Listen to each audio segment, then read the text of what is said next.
Bienvenido o bienvenida a un nuevo viaje en tren.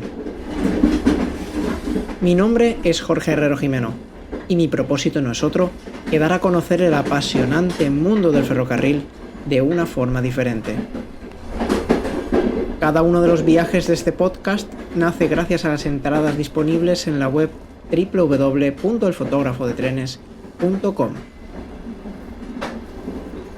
Bienvenido o bienvenida a El Tren, mi cámara y yo.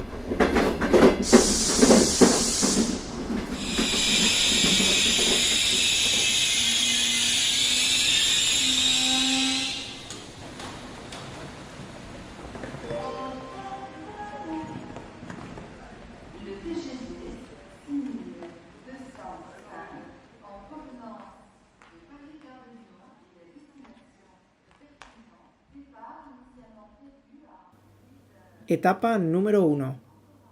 Bucarest, frontera moldava. Del día 2 de abril de 2026 al día 3 de abril de 2026.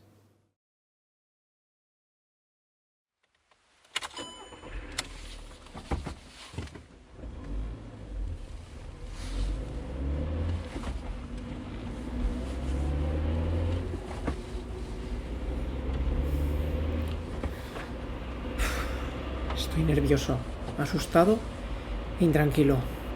Evidentemente no sé cómo van a acontecer los hechos del viaje. ¿Me interrogarán en el cruce de frontera? ¿Se darán cuenta de que parezco más un periodista que un turista? Y si se dan cuenta, ¿qué sucederá? Encima voy a estar a 50 kilómetros de un país invadido por Rusia. ¿Y si Putin decide atacar el territorio tal y como ya se propuso en 2023, justo estos días? Este breve resumen de mi diálogo interno lleva semanas sonando en bucle. Tal es así que ha logrado dar forma a una paranoia que me llevó hace unos días a visitar a esas personas que más quiero. Pero los miedos solo pueden hacer una cosa, y es viajar conmigo. Además, ya no hay vuelta atrás. No pienso consentir que el miedo me pare.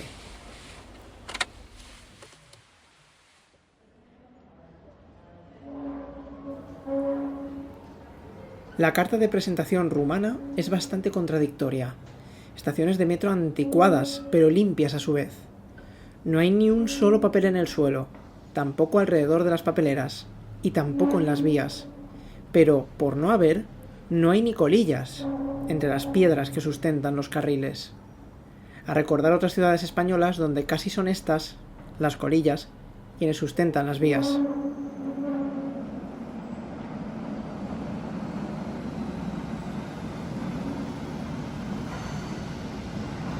Al esperar unos minutos, un sonido del inframundo nace de la oscuridad del túnel y, segundos después, entra lo que parece ser el mismísimo tren del terror. En un cartel de papel, en su luna frontal se puede leer Gare de Nord. Diría que el propio tren parece querer decir no me mires, por favor.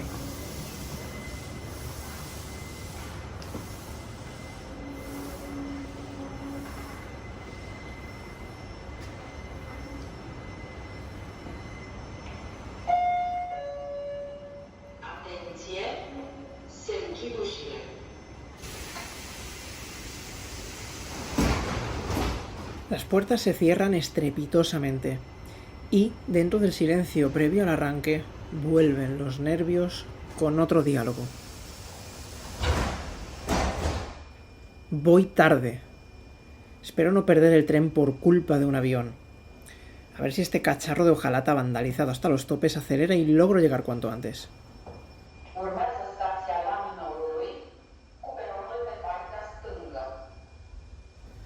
Fuera del subsuelo, el tráfico intenta autogestionarse de algún modo. De haber sido de otra forma, creo que habría llegado en taxi a mi destino. Al menos el ambiente me entretiene y es tranquilo. Me siento cómodo, como un rumano más. Lo que parece una excursión de niños ameniza el trayecto a partir de la mitad de la línea 4.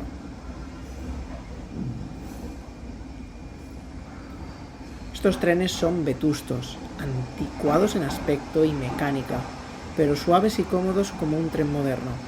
fabricados entre 1980 y 1985.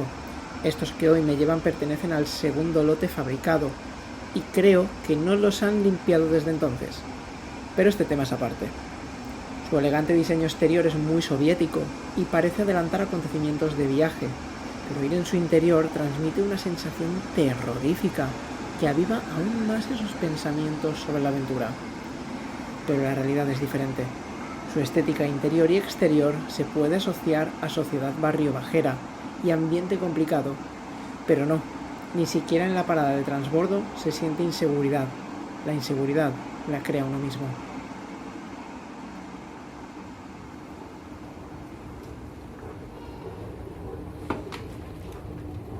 Gara de Nord parece que llega antes de lo previsto. Por fin confío en poder llegar al tren. Una tensión menos en el cuerpo. Tren el cual espero que no esté ya estacionado en andén. He de hacerme con provisiones para la larga noche que me espera. Voy andando sobre un suelo primitivo, sorteando baldosas que bailan y agujeros. Es un día lluvioso en Bucarest y, en bastantes puntos de la marquesina, parece llover más dentro que fuera. De hecho, bajar los servicios subterráneos es similar a andar por las escaleras de un barco que se hunde lentamente con su último pasajero a bordo. Ese pasajero es la humilde señora que, sentada en una arcaica silla con el suelo anegado, te vende un ticket al precio de 3 leis, es decir, 58 céntimos, para que puedas entrar a hacer tus necesidades, sin posibilidad de limpiarte con papel. Hay rincones de la estación donde se siente un ambiente tremendamente precario. Anticuados carteles señalizan la zona de taquillas, más utilizadas que las expendedoras automáticas, y, a su alrededor, deambulan todo tipo de rostros. Algunos largos y apagados.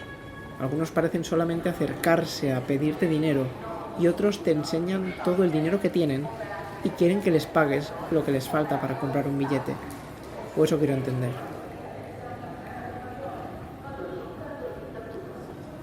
Por otro lado, la megafonía interviene constantemente. Trenes que llegan y salen. Vamos, la rutina habitual de estación. La sala de espera es otra dimensión diferente al mundo conocido. Cruzar su umbral es notar un penetrante olor a humanidad y al mismo tiempo un calor agradable, gracias a sus históricos pero eficaces radiadores. Al fondo hay quienes duermen en el suelo, ya que algunos asientos han perdido sus patas y se caen de lado. Pese a todo, se siente un bullicio especial, de estación que no para, y que mueve miles de historias al día sin modernidad ni pomposidad. He de decir que en general me sorprende para muy bien la cantidad de servicios que ofrece la estación. Si quiero, puedo imprimir cualquier cosa en una copistería enana, o hasta comprar algún motivo religioso.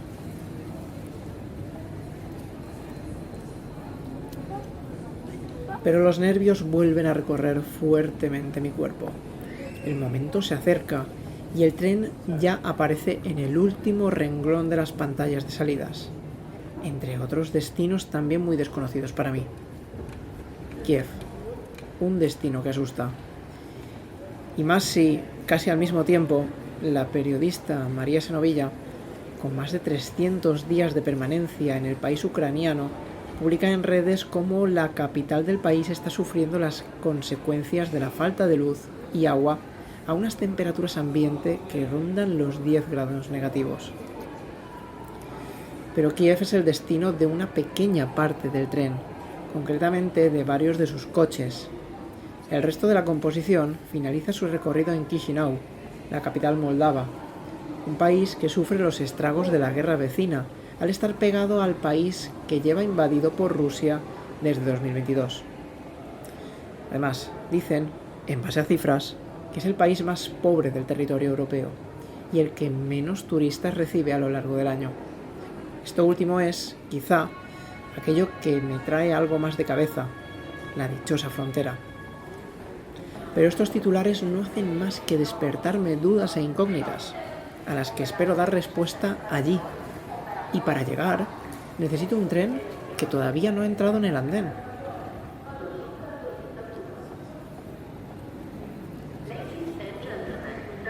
Basta con esperar un ratito corto en un rincón frente al hall principal de andenes para que, casi a la hora de salida, el número 9 aparezca a la derecha del destino en el gran panel de salidas. Me quedo totalmente sorprendido. Todo el mundo a mi alrededor se dirige a ese mismo andén. Mi reacción inmediata es: ¿tanta gente coge este tren?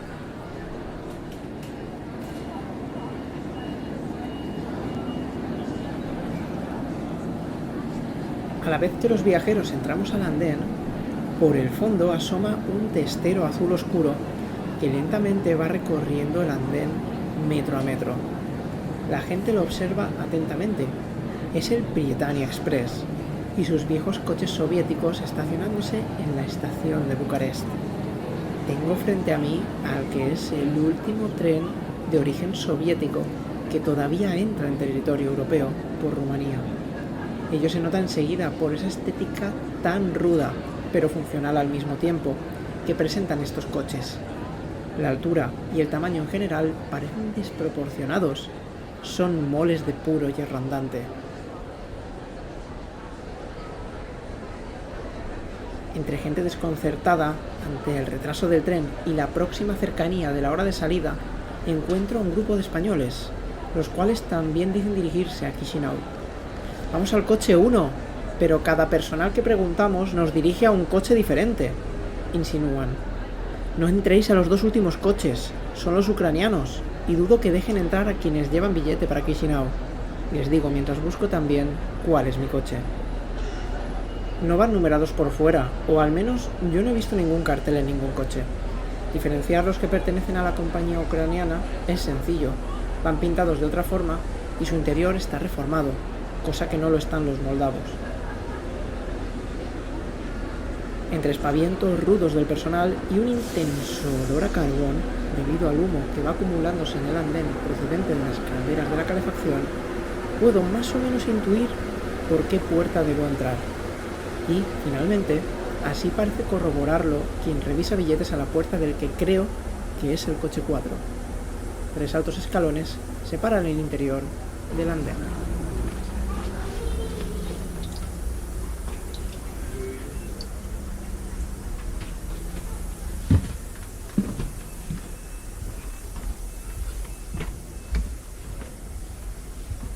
La sensación al atravesar la pesada puerta que separa el rellano de puertas del propio pasillo de compartimentos es similar a la de entrar a un tren de museo.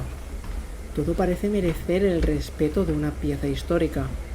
Me sorprende incluso ver carteles escritos en alfabeto cirílico que explican, con diagramas, el funcionamiento del sistema de calefacción de los coches. ¿Y si realmente los coches han salido del museo? No lo creo. El pasaje, la mayoría aventureros como yo y alguna persona local de Moldavia, busca pausadamente su correspondiente espacio para pasar la noche, a través de un sobrecargado pasillo. Cortinas dobles en las ventanas y maceteros con plantas de plástico son los elementos decorativos que acompañan a la madera histórica que reviste las paredes y las puertas. Es curioso, como decía, los coches ucranianos situados a la cola de la composición están totalmente reformados, gozan de interiores en blanco y actualizaciones tecnológicas. Los moldavos están tal y como se heredaron de la vieja Unión Soviética. No paro de pensar que la experiencia de dormir aquí esta noche va a ser de lo más curiosa, aunque para experiencia la que ya me avala tras unos cuantos y variopintos trenes nocturnos.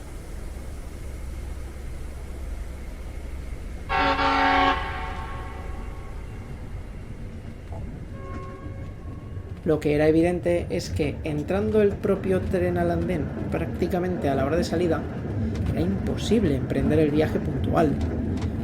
Pero no importa, son muchos kilómetros y no hay ninguna prisa por llegar. Poco a poco saco mis cosas de la mochila y las sitúo al alcance o en la cama situada frente a la que he elegido para pasar la noche. Es al sentarme y mirar por la ventana cuando pienso: ya no hay vuelta atrás. Esos miedos que me acompañan siguen ahí, pero aquí, dentro del tren, ya traqueteando, ya no me generan ese vuelco al corazón y ese cosquillo en el estómago.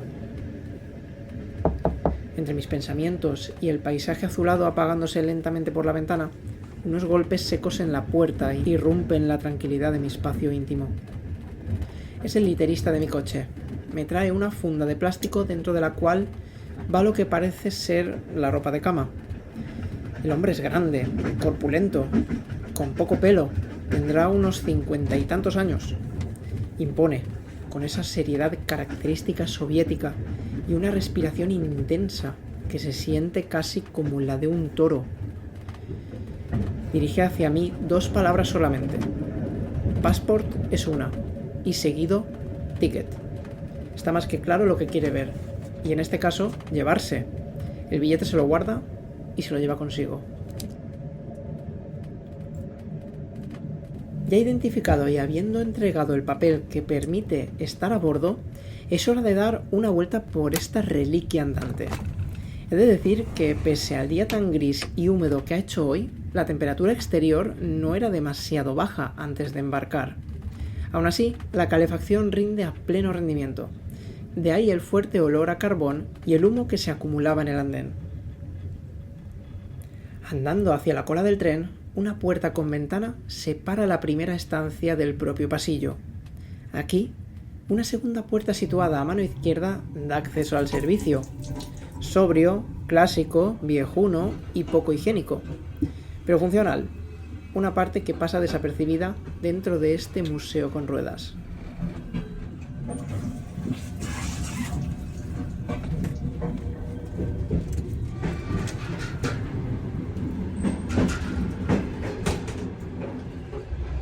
Una puerta más allá da acceso al hall de acceso al coche.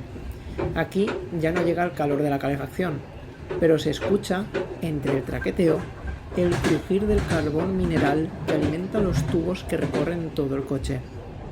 Una caldera entreabierta deja ver el interior del hogar encendido a fuego vivo. Junto a todo el enjambre de tubos que sale de su alrededor, un saco de carbón y una pala son los elementos indispensables que no pueden faltar en un ambiente así. Me imagino al personal ponerse los guantes, abrir cuidadosamente la trampilla de la caldera y dar un par de palazos de carbón para mantener el calor durante toda la noche. Pocos trenes quedan en servicio comercial con un sistema de calefacción a vapor en activo. Es pura esencia ferroviaria. 2 precarias y sencillas bombillas de filamento lucen entre las 4 paredes de hierro de este sobrio espacio en el que me encuentro. Estar aquí es casi como ir con las puertas abiertas, ya que se nota una corriente de aire fría, la cual corre entre los recovecos de unas puertas que no cierran herméticamente. Además, aquellas que comunican los coches no cierran bien y se escucha perfectamente el traqueteo constante de las ruedas. No es el mejor lugar para estar, pero tiene una estética tan soviética y ruda que me fascina.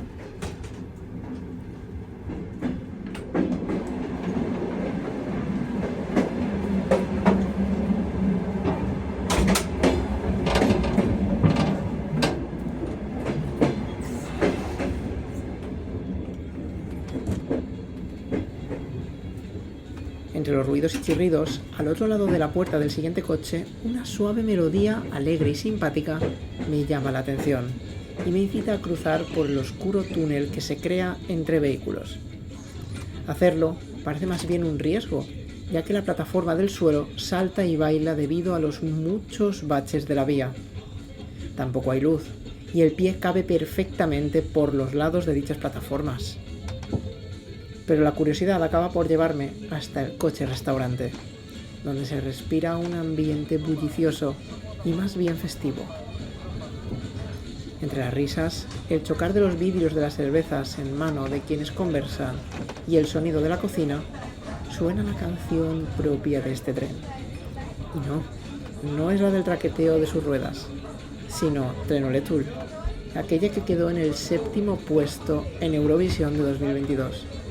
Compuesta e interpretada por la banda moldava Dobzy Dob, la cual aportó su estilo folk punk, y los hermanos Adbahov añaden ese folclore tradicional moldavo. Entre sus animadas notas cuenta el viaje inverso al que realizo ahora mismo, con la pretensión de poner en valor la unión entre Moldavia y Rumanía, transmitiendo en el videoclip la sensación de libertad infinita y festividad a bordo. Cerveza moldava en mano y con la canción terminando, emprendo de nuevo el camino al compartimento, dejando fluir el ambiente de este romántico coche-restaurante soviético.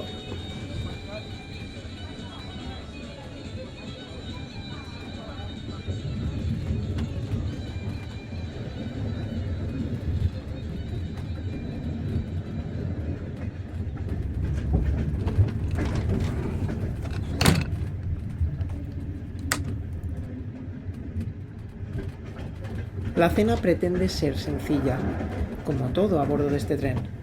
Hace unas horas, en un puestecito de estación, pude comprar por poco menos de 2 euros una porción de placenta dobroyana, finas capas de masa que recuerdan más bien a la repostería otomana. Entre ellas quiere escapar el cremoso queso telemea, similar al feta, pero algo más dulzón.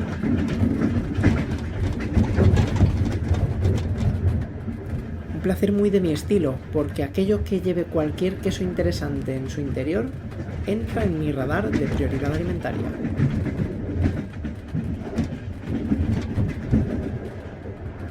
No voy a negar que antes de comerlo lo habría puesto un rato junto al hogar de la caldera, dándole un toque de calor ahumado exquisito a este producto tan tradicional de Rumanía.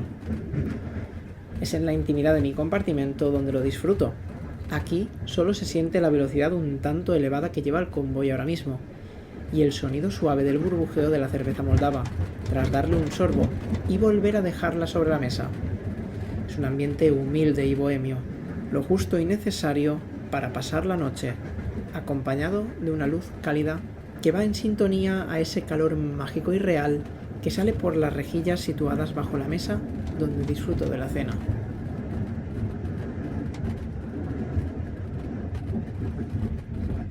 Mientras el tren avanza sin mirar atrás, yo no voy a negar que dormir es una pretensión, al menos durante un par de horas o 3.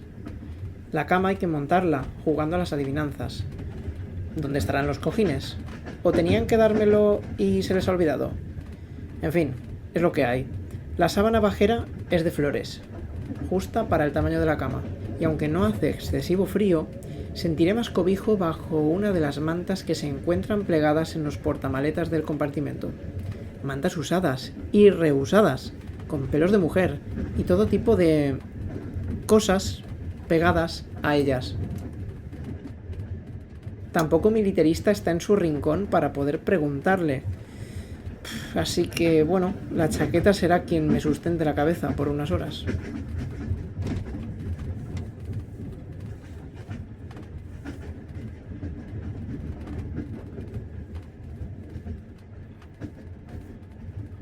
Minutos después de cerrar los ojos, siento que solo he hecho eso, cerrarlos. Baches, chirridos de la madera y estaciones me desvelan constantemente. Fuksani es la que vi pasar antes de entrar a la cama, algo más allá de las 10 de la noche. A saber por dónde vamos ya. Lo intento y por más que lo intento, no siento que me duermo. La cama tampoco ayuda, es algo dura y no tener un buen sustento para la cabeza me hace extraño. Tengo sueño y ganas de descansar un poco.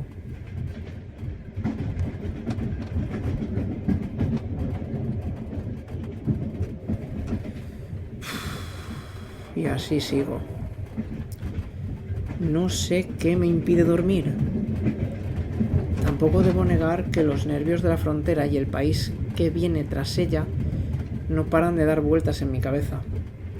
Veo una estación cada vez que noto el fuerte frenazo del convoy para detenerse. Clava frenos estación tras estación. Entiendo en parte que el sistema de frenado de estos viejos coches no es el mejor, ni seguramente estará en el mejor estado. En casos así suele ocurrir que cada vehículo de la composición padece un desgaste diferente respecto a los que lleva a sus lados. Eso se traduce en frenadas desiguales y a golpes. Quizá el maquinista aporta 3 bares de presión desde la locomotora, pero para el primer coche son 3,5 y para el segundo son 2,8. El resultado se traduce a despertarte cada vez que frena. Mi sensación física es de no haber dormido absolutamente nada desde que intenté conciliar el sueño. Pero es que ahora ya es tarde. La frontera está cerca y van a pedir la documentación en cuestión de minutos. Ya no vale la pena dormir. Es hora de que vuelvan los nervios. Es hora de entrar en Moldavia. Me reconforta pensar en aquel grupo de españoles que crucé en el andén. Ellos también son turistas, entrando en el país menos turístico del territorio europeo. Lo que les pregunten a ellos, me preguntarán a mí. Me digo a mí mismo cuando de repente escucho golpear fuertemente la puerta del compartimento paralelo. Acto seguido, una voz ronca dice, rompiendo el silencio, "Passport Control". Conmigo repite el mismo proceso. No es la policía, es el literista del coche despertando al pasaje. El tren se encuentra totalmente detenido entre dos vallas de espino. Es la estación fronteriza rumana de Unjeni Prut. Cámara y cuaderno guardados. Máxima discreción. Es entonces cuando las pisadas fuertes de unas botas se escuchan por el extremo derecho del pasillo. 4 policías con PDAs van parando en cada compartimento. A lo que veo, 2 de ellos iluminan con linternas el interior y los otros 2 se encargan de verificar la documentación. Llegado mi turno, no parece sorprenderles nada. El pasaporte está en vigor y tan solo preguntan por mi ropa de calle, ya que yo voy en pijama.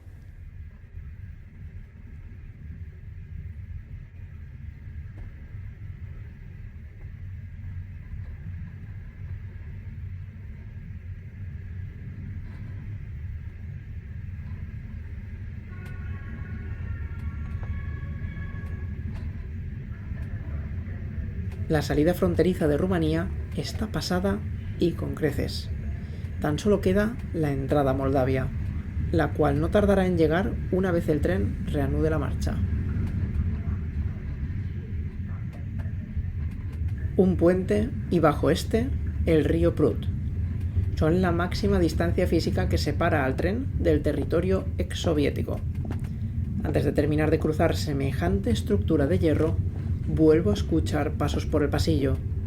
Esta vez no vienen por la derecha, sino por la izquierda.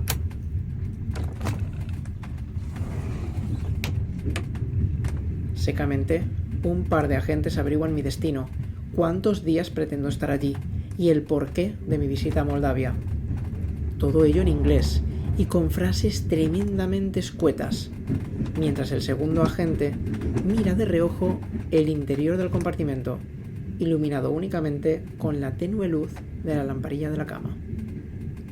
Me miran fijamente, cogen mi pasaporte y lo juntan con el del resto.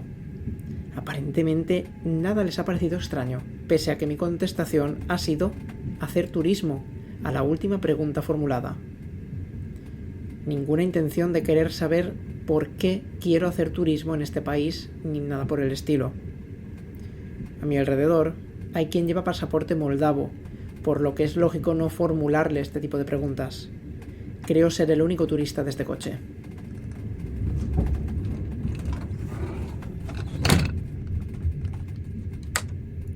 Y mientras me relajo, unas luces exteriores empiezan a iluminar el interior de mi oscuro compartimento.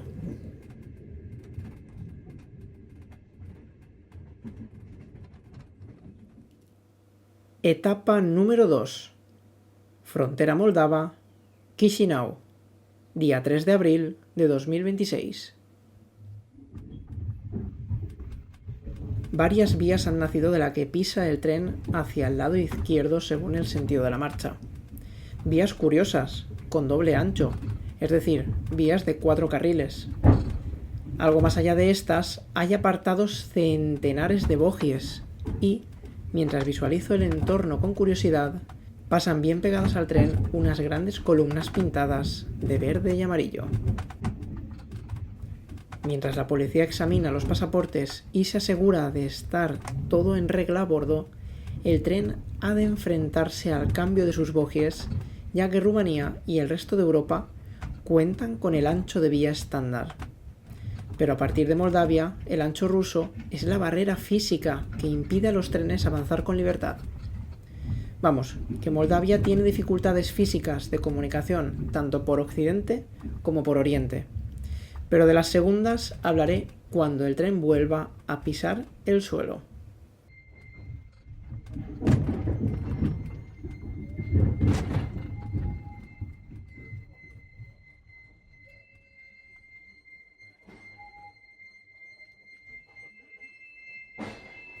Los servicios quedan cerrados con llave y empieza así un concierto de golpes y chirridos por parte del personal que en tierra realiza esta operación.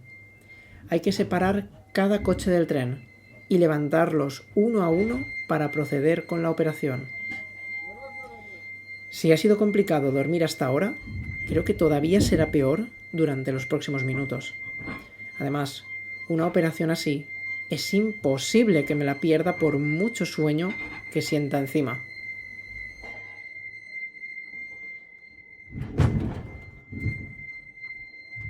Sin duda alguna, la mejor vista era desde la puerta de intercomunicación de un coche con otro. Reconozco que la curiosidad ha podido conmigo, pese al riesgo que supone abandonar el compartimento en estas circunstancias, es decir, sin documentación. Al personal no le hace ni pizca de gracia que el pasaje deambule por el coche, sabiendo que los aseos están cerrados, ya que lo avisaron previamente, y que no existe posibilidad de cambiar de coche debido a que están físicamente separados. Además, leí que no es adecuado moverse del sitio mientras la policía tiene los pasaportes, pero tampoco la policía puede verme en estos momentos, ya que solo el personal permanece a bordo durante las casi 2 horas que dura la maniobra. Pese a ello, se hace corta. Los bogies rusos ya deslizan bajo los bastidores elevados a unos 4 metros de altura.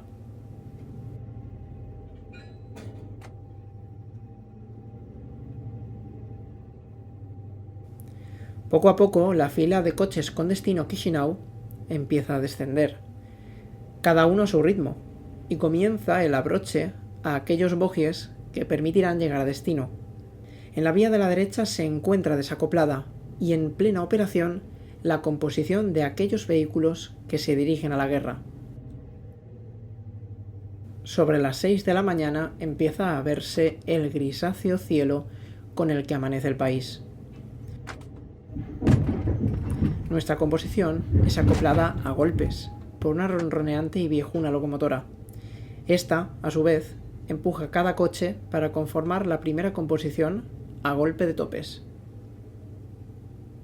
La segunda, destino Kiev, repite el proceso de forma similar y empieza a moverse lentamente en dirección contraria para atravesar todo el país moldavo y llegar en unas 12 horas más o menos a Kiev. Evidentemente, es imposible no desearle un buen viaje a un tren así.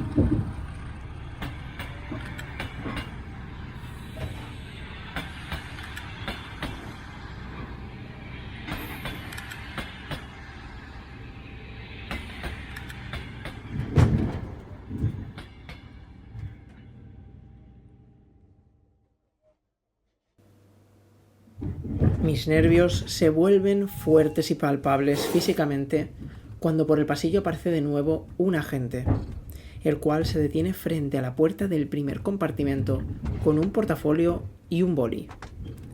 Empieza así una conversación en inglés a base de preguntas de todo tipo. Es literalmente un interrogatorio. Tampoco llego a escuchar cuáles son las preguntas y mucho menos las respuestas. Pero el policía lleva casi 5 minutos de reloj tomando nota a cada respuesta. Yo soy el próximo, seguro, me digo a mí mismo. Segundos después, una mujer agente pasa junto a él con los pasaportes y reparte uno a uno sin dar ni gracias. El tren se detiene fuerte en los andenes de Unjeni, tras la larga maniobra que empezó sobre las 4 de la madrugada, y el policía interrogador se despide. Oficial y legalmente, estoy en Moldavia, el país más pobre y menos turístico del territorio europeo. Aunque tengo demasiadas dudas y preguntas acerca de estos tópicos. Preguntas que solo puedo responder una vez dentro del país.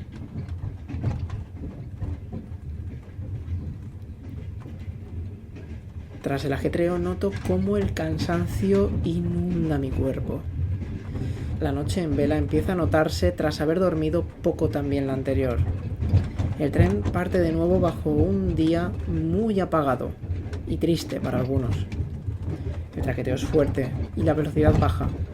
La distancia hasta la capital no es excesiva, pero la velocidad que permiten las vías es extremadamente lenta. En este tren no hay posibilidad de desayuno, a menos que lo traigas tú, por lo que dudo que venga nadie a decirme nada al compartimento. Por lo que creo que el frío, el bamboleo y las vistas que ofrecerá la ventanilla de cola del último coche me entretendrán lo suficiente como para no pensar tanto en el cansancio que siento. Pasada ya la dificultad física de Moldavia por occidente, es hora de hablar de la de oriente. Pocos kilómetros más allá de la capital, 50 para ser exactos, se encuentra la frontera con Ucrania, país el cual se sabe perfectamente bajo qué presión se encuentra. Pero unos pocos kilómetros antes comienza la unidad territorial autónoma con estatus jurídico especial llamada Transnistria, una región con frontera propia, que ni siquiera es Moldavia, pero tampoco es Europa o Ucrania, y, aunque sus habitantes son prorrusos, tampoco es Rusia, ya que ésta no la reconoce como su propio territorio. Es algo extraño, a lo que dicen que no hay que acercarse o entrar, ya que es tierra de nadie, y ningún seguro o cobertura de ningún tipo te avala si allí te sucede algo. Es una larga historia en la que pretendo profundizar en unas horas, y de buena mano, pero sin duda es un lastre físico para el país y sus intenciones de entrar en Europa. Niebla, desolación y un paisaje fantasmal es aquello que rodea al tren mientras avanza lentamente. Una segunda vía oxidada avanza en paralelo a la que frecuenta el Prietania. Dudo mucho que crucemos con ningún tren, ya que CFM, la compañía moldava de ferrocarriles, apenas puede pagar a sus trabajadores. Tampoco tiene dinero para mantener los trenes que custodia, y el estado de las vías va acorde a su precariedad.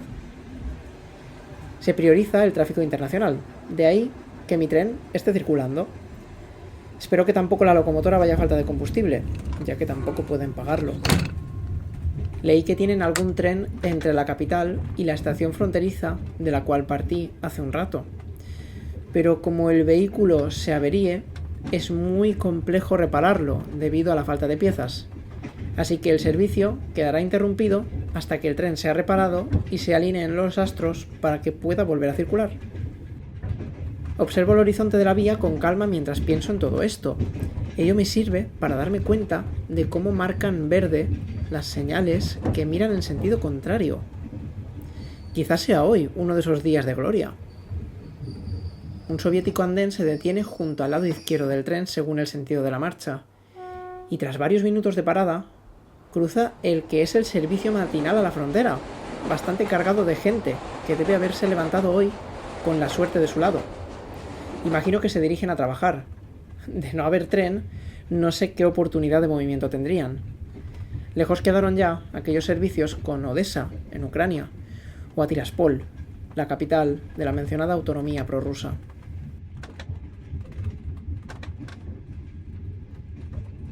¿Qué encontraré en Chisinau? ¿Se notarán los estragos de la guerra? ¿Estarán las calles tan desoladas como dicen? Mis nervios van acotándose, pero todo es incertidumbre. Al menos las fronteras han sido superadas sin problemas aparentes, y con entereza. Ya solo queda enfrentarme a una nueva realidad, muy diferente a la que estoy acostumbrado. No voy a negar que el ambiente me enloquece. Un tren soviético, con una estética inigualable, inmerso en campos infinitos cubiertos de espesa niebla. Un tren que podría perfectamente tener rumbo a la mismísima nada. Pero mi rumbo físico es el que no tengo nada claro. Tras el cambio de bogies y la entrada al país, noto el cansancio de una forma muy pesada. Necesito dormir, un poco al menos, o afrontaré el día que me espera por delante cual zombie sin rumbo. ¡Kishinau! ¡Kishinau! Me queda claro dónde estamos. Ya no solo por los voceos del personal, también por las vistas que me sorprenden por la ventana. Al abrir los ojos y recuperar la conciencia de dónde estoy y dónde me dirijo. Sí, reconozco que he caído totalmente abatido en la última media hora de viaje. Y despertar es todavía peor. Las ganas de dormir son todavía más fuertes. Pero una gran capital llena de incógnitas está a punto de sorprenderme. En el pasillo se escucha cómo empieza el ritual de todo tren nocturno en sus últimos minutos de recorrido. El pasaje empieza a calzarse y a sacar sus bultos al pasillo para tenerlo ya todo a mano. Mientras tanto, grandes edificios de hormigón, a juego con el color del cielo, parecen querer amenazar al tren a pocos minutos antes de la entrada a la estación. Prácticamente los mismos que nos vimos las caras en Bucarest, volvemos a encontrarnos antes de bajar.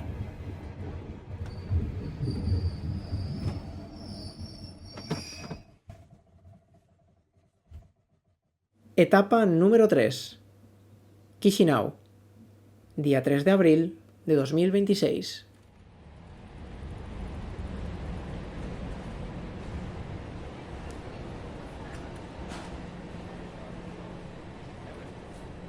Rezagado unos 90 minutos aproximadamente, los viejos coches soviéticos clavan frenos en una estación también muy soviética. Me reconforta la sensación que siento en el andén. Caras locales descargan sus bultos y maletas con tranquilidad, mientras que la mayoría de la juventud corre directamente a la máquina para fotografiarla. Y es que es aquí donde se puede entender cómo este tren es un gran atractivo para los curiosos, nostálgicos, aficionados al ferrocarril, a los viajes o simplemente frikis de la Unión Soviética. Este tren es más conocido de lo que realmente se puede pensar, precisamente por ser lo que es, el último tren soviético que entra en territorio europeo. Pero lejos de todo esto, quiero ir un paso más allá y entender qué pasa en Moldavia, cómo se sienten esos clichés tan establecidos, hacia dónde se dirige el país y cómo son sus habitantes.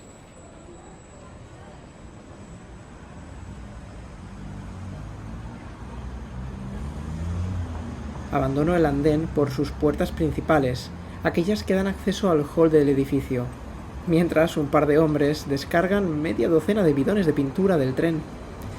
¿Serán pintores rumanos que vienen a Chisinau a trabajar? Curioso, sin duda. Tan curioso como el contraste entre la estación moldava y la que abandoné en Bucarest. Aquí se puede besar el suelo. Hay orden. Todo está en perfecto estado de revista, pese al estado general de la red férrea moldava. Pocos trenes pasan por aquí, pero puedes esperarlos con total comodidad. La estación aún recuerda la época soviética, aquel estado socialista federal del que el país formó parte hasta que se deshizo en 1991. Naciendo así la actual Moldavia, como se la conoce hoy en día. Un país que se puede catalogar como joven, un país que en España cuesta mencionar sin un ¿eso dónde está?, por el medio de la conversación. Pero antes de nada, Moldavia requiere de un trámite monetario obligatorio. Es necesario obtener moneda física local, ya que el leu moldavo no tiene divisa. Si la intención es no inflar la cuenta del banco a comisiones, se han de cambiar unos cuantos euros. En mi caso, la estancia es corta, por lo que 100 euros, los cuales al cambio equivalen a unos 2000 leis, serán más que suficientes para el consumo habitual en una ciudad. Con la cartera cargada de billetes me aventuro por el bulevar de Stefan Chermare, el cual es el más conocido de la ciudad, donde están todos aquellos negocios importantes y las empresas tienen sus edificios. Una avenida de anchas aceras y calzadas con 3 carriles para cada sentido, todo preparado por si los tanques soviéticos han de salir a desfilar por la ciudad. Atascado en la época de la hoz y el martillo, el Gran Hotel Nacional observa el horizonte de la ciudad como si todavía reinase el comunismo. La altura que lo caracteriza, sus balcones coloridos, sus habitaciones hoy vacías y ruinosas, y ese gran cartel tan distinguible lo convierten en una de esas paradas obligatorias si lo que se pretende es conocer la arquitectura soviética. Aquí se hospedaban los mayores cargos y los personajes destacados de la época. Cuando Moldavia dejó atrás aquella etapa, él pareció no servir para nada más, y hoy sigue sin servir de nada más que un recuerdo de aquella historia que supuso la definición de un país tal y como se le conoce hoy en día. Por esta misma avenida daré con lo que la gran mayoría de guías muestran de la ciudad, como puntos turísticos, claro, pero he venido a entender una sociedad que entró en la más absoluta crisis tras el colapso de la Unión. Su población vivía del campo, la agricultura y la ganadería, algo que a duras penas puede sostener a un país recién nacido como era Moldavia tras la caída, y menos todavía si una región prorrusa, Transnistria, no aceptaba que el territorio se independizara. Creo que la clave para entender todo esto es conocer cómo hoy en día esta agricultura sigue siendo uno de los grandes recursos del país, y creo que podré encontrarlo allí donde es transportado para su venta. Viéndolo desde fuera, realmente parece más cualquier otra cosa que un mercado municipal, pero su fachada lo deja bien claro, y el ambiente bullicioso también. Aunque realmente en Chisinau se está constantemente en el mercado, ya que todas estas calles tan céntricas son el lugar para la venta ambulante. Venta de aquello que quienes necesitan ganarse la vida venden. Puede ser tan solo un par de zapatos que ya no se lleva intención de usar, 4 antigüedades que se tengan por casa, ropa y hasta comida que tiene toda la pinta de estar preparada por quienes están tras el cartón donde la venden. Pasar cerca es escuchar las ofertas que te ofrecen, pero difícil entenderlo de palabra.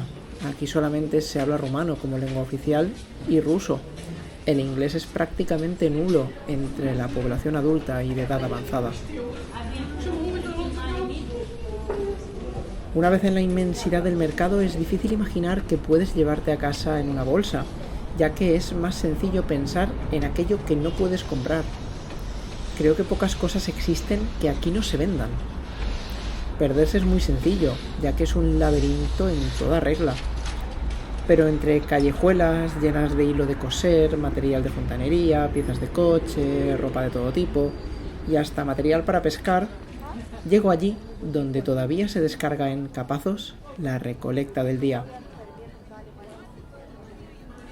Hay que entender que esta gran división entre el nuevo país y la región separatista no estuvo exenta de conflicto. Los ideales de un lado y otro dieron pie a la guerra de Transnistria, acontecida entre 1990 y 1992, con el apoyo de Rusia. Para un país cuya gran parte de la población era y sigue siendo campesina, enfrentarse a una región con armamento apoyada además por el país más grande del mundo era, en resumidas palabras, limitarse a aceptar una sangrienta derrota. Fallecieron entre 1.000 y 1.500 personas, hasta que el alto el fuego se hizo realidad el 21 de julio de 1992. Mientras la unión duró, el territorio vivía de ello, pero una vez deshecho quedaba aquello que habían tenido siempre, el comercio de frutas y verduras. Pero es evidente que es una economía demasiado local y débil para sostener a todo un país. Es aquí cuando Moldavia entra en una profunda crisis y todo cae en picado, convirtiéndose en el país más pobre de todo el territorio europeo. La situación era tan crítica que durante los periodos de posguerra se habla entre los locales de casos de canibalismo, aunque esto realmente no está totalmente confirmado. Por los pasillos donde se comercia con todo tipo de raíces, tubérculos, frutas, verduras y hasta curiosas conservas de sandía en grandes cubos, se respira un ambiente más que amable. Mi presencia destaca, mochila grande, cámara en mano y curiosidad abierta, a lo que aprecio. La higiene no falta, tampoco en la sección de carne o de pescado. Al final, quienes están aquí trabajan de sol a sol literalmente. Los turnos formales en Moldavia son fácilmente de 12 o 24 horas en negocios o servicios. Quienes venden aquí luego han de recoger y mañana hay que volver para seguir vendiendo.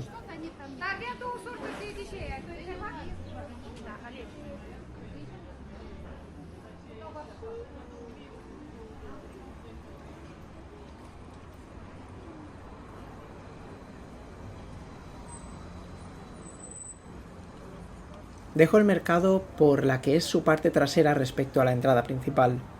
Allí donde, entre los autobuses de la estación central, se venden quesos caseros al corte en pleno asfalto. Bajo una temperatura muy agradable, tengo por delante un buen rato andando hasta el que fue uno de los grandes proyectos más ambiciosos de la Unión Soviética. Mientras se construía, se hablaba de un gran restaurante panorámico y de grandes lujos, que acabaron en poco menos que nada.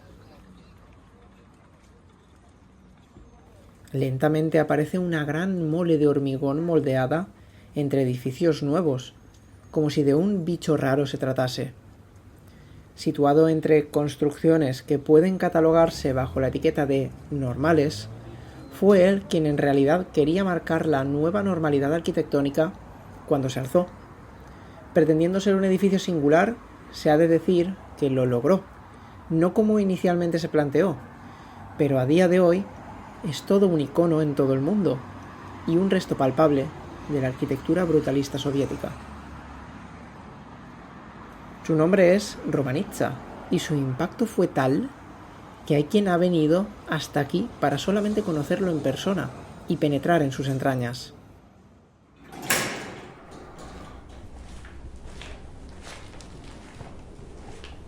Lo cierto es que subir a la planta 20 pone los pelos de punta. Cada paso retumba entre las paredes de este monstruo.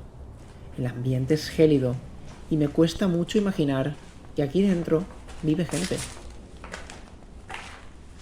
Los rellanos de las plantas aparecen oscuros tras el fuerte golpe de las puertas del ascensor. La luz se enciende sola y da paso a una sucesión de puertas metálicas que parecen celdas. El polvo y la arenilla del viejo suelo cruje a cada paso. No hay una sola entrada de luz natural y el eco se puede cortar a cuchillo con cada movimiento.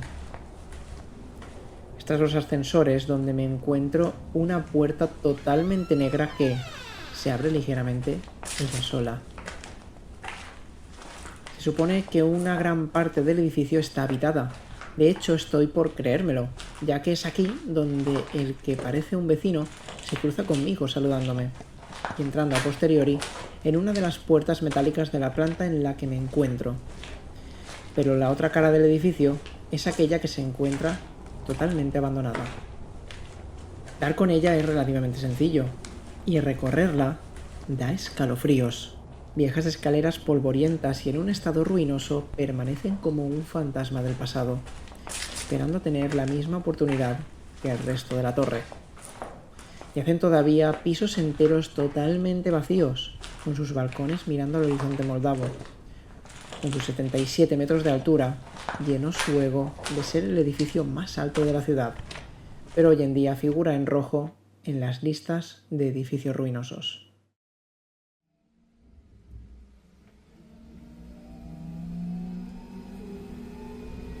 Realmente es imposible entrar a los viejos barrios soviéticos sin conocer este ambicioso proyecto, en parte fallido.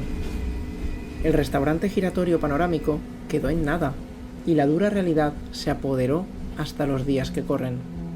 No deja de ser una mera fantasía reconvertida en bloque residencial, en el que hoy viven familias con recursos escasos. Una huella del pasado que cada día ve cómo caen trozos de su fachada al suelo cercano que lo rodea.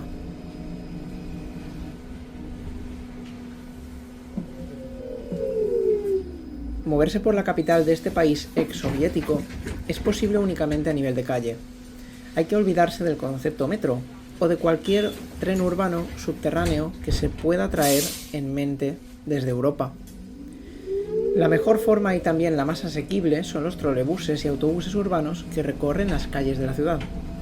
Hay una buena cantidad de líneas y aunque no existe una aplicación oficial de la propia red, los mapas de Google sirven para planificar las rutas. Al poco de empezar la tarde, estos autobuses impulsados por corriente van prácticamente llenos, hecho que obliga a dejar pasar un par de vehículos antes de dar con uno en el que puedan entrar al menos 2 alfileres. El precio son 6 leis, que al cambio son 30 céntimos de euro. Hay que olvidarse de pagarle al conductor o de buscar un kiosco donde vendan títulos de transporte. Un cobrador o cobradora se acerca a ti al subir y tu billete es servido de un largo rollo de tickets similar a los del turno de la carnicería. Una buena curiosidad de la moneda moldava es esa cara de toro que puedes formar juntando un par de monedas de 1 lei y otras 2 de 5. Existen más formas de pagar, algo más modernas, como unos códigos QR que se pueden encontrar en las paredes del vehículo, un sistema que funciona a través de la propia tarifa de Internet que cada ciudadano tiene contratada. El dinero se descuenta de la factura a pagar a cada mes, y el sistema te envía un SMS que has de enseñar al cobrador, el cual no te suele poner muy buena cara al verlo. Prefieren el pago en efectivo, pero ya no solo en el trolebús, prácticamente en todos los establecimientos en los que se pueda comprar algo. Una mirada amable de la señora que cobra a bordo es el inicio de una breve conversación entre Ana, mi fixer en Chisinau, y ella. No entiendo prácticamente nada de lo que dicen, a excepción de la palabra España.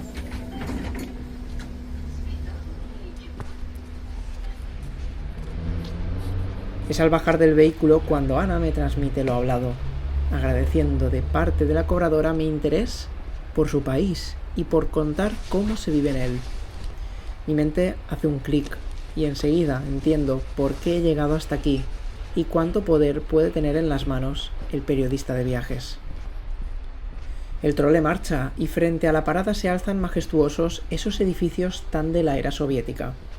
Antaño los protagonizaba el apagado color gris hormigón.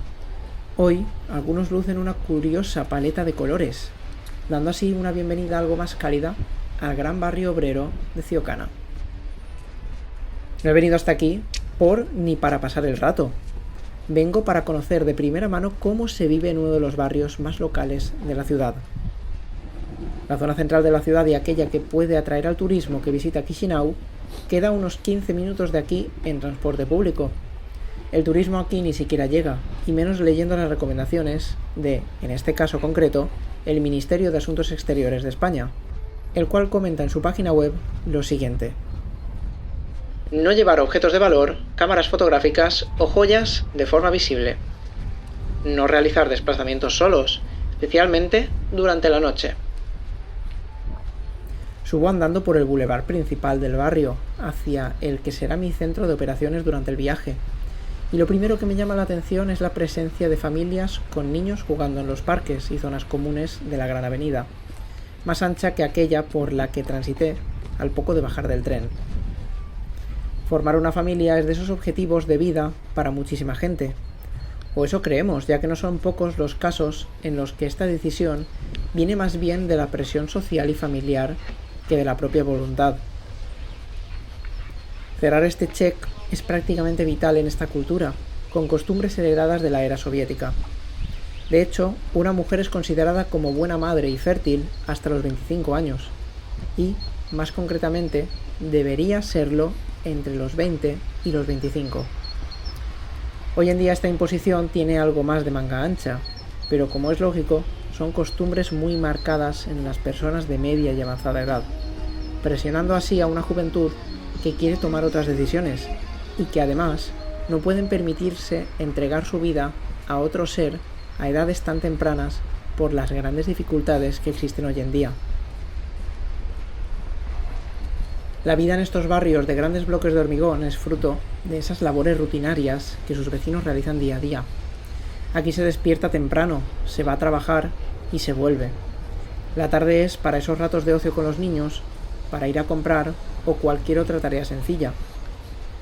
Grandes zonas verdes arboladas separan los brutales bloques, también conocidos como colmenas, zonas pensadas por la Unión Soviética para el bienestar de la población en sus ratos libres, y libres entre comillas, ya que el resto del tiempo era obligatorio estar en el trabajo o en el médico.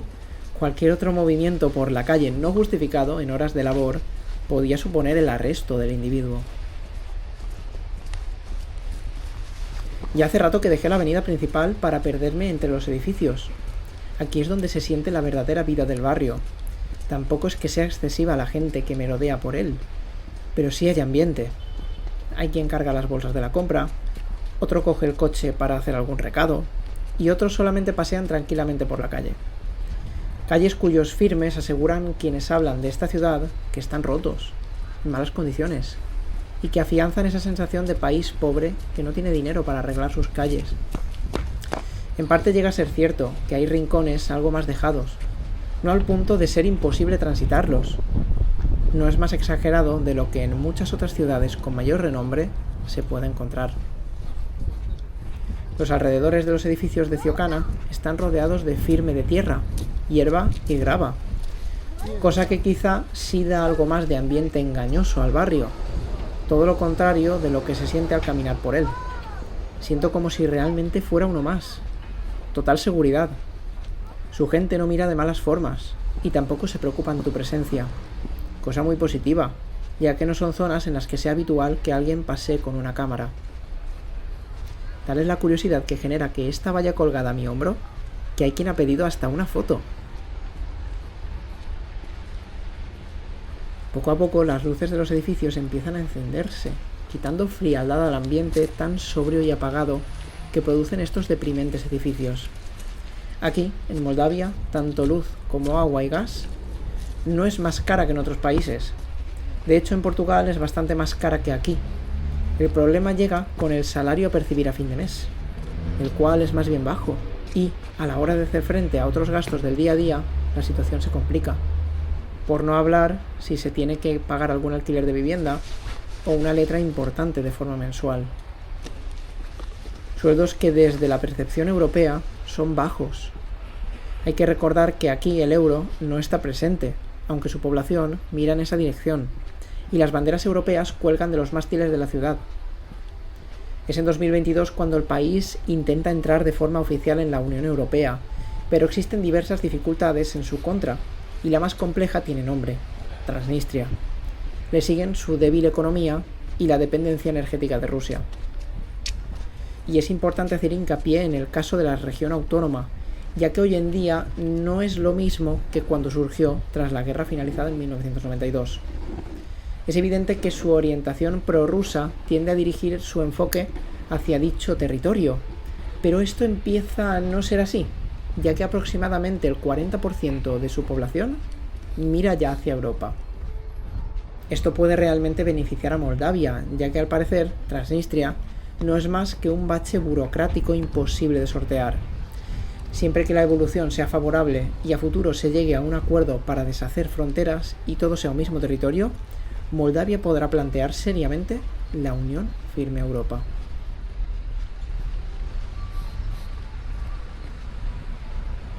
La noche empieza a cerrarse totalmente. Las luces de algunas calles sirven para ver por dónde pisar, estando otros rincones un tanto bastante oscuros. Las callejuelas son todo un laberinto lleno de desniveles. Cada una se sitúa a unos escalones de diferencia de la otra. Sin un buen sentido de la orientación, la pérdida de rumbo está más que asegurada.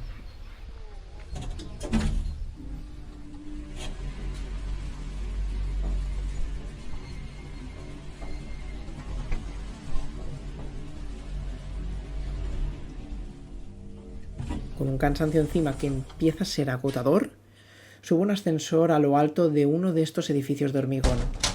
Venir hasta Ciocana invita a pasar noche en la más pura historia soviética de la ciudad. Es al descargar la mochila y los bultos del viaje cuando siento como un gran peso cae de mi cuerpo. El miedo y la tensión desaparecen por completo. Creí que venía a enfrentarme a barrios densos y complejos llenos de inseguridad, pero realmente todo era mi cabeza, y lo que ella misma había creado en base a aquello que había podido leer antes de venir. Ana, quien perdió una letra de su nombre al deshacerse la Unión Soviética, me invita a una reconfortante infusión con miel traída y recolectada en Transnistria, donde ella tiene familia y donde producen este denso y amarillento oro natural que tan bien acompaña cada trago en medio de una interesantísima conversación. He vivido muchos años en Portugal y ahora he vuelto a mi casa. Quiero vivir del turismo, el cual deseo que vaya creciendo de forma exponencial y controlada. Realmente el caso de esta joven es de admirar y respetar.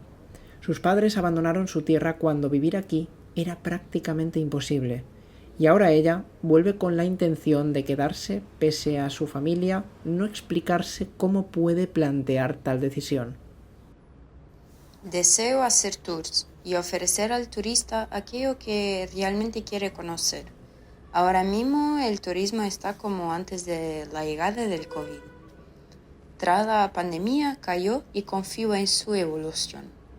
A la población se la nota mucho más abierta, ya que antes era casi imposible hablar otro idioma diferente al local en público sin que te mirasen mal.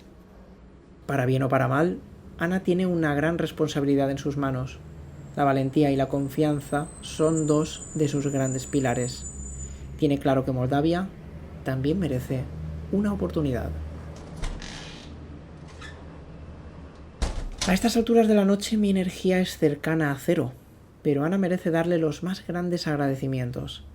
En primer lugar, por acogerme tan amablemente bajo su techo, cosa que también puede ofrecer a cualquier viajero. Y en segundo, por el tiempo dedicado a hablar sobre su país y cómo se vive en él. Chisinau tiene vuelos directos desde varias ciudades de España. Entrar al país en tren tiene también un atractivo verdaderamente romántico. De hecho, este es uno de los motivos por los cuales la gente llega hasta aquí, convirtiendo a Moldavia en un destino muy válido para unas vacaciones o una escapada rápida. Su arquitectura soviética, su historia, su rico vino, su comida o simplemente la mera curiosidad por descubrir un país diferente y fuera del círculo habitual pueden ser detonantes excelentes para venir hasta aquí. Y además, espero que no te olvides de llevarte un buen recuerdo de este país. Este viaje ha sido para mí verdaderamente importante. Esta ha sido la primera vez que siento tan de cerca cómo mi trabajo puede influir y ayudar a una sociedad. No debo negar que salí de casa con más miedo del habitual, pero acabo de volver con las ganas de haber pasado más tiempo en el país.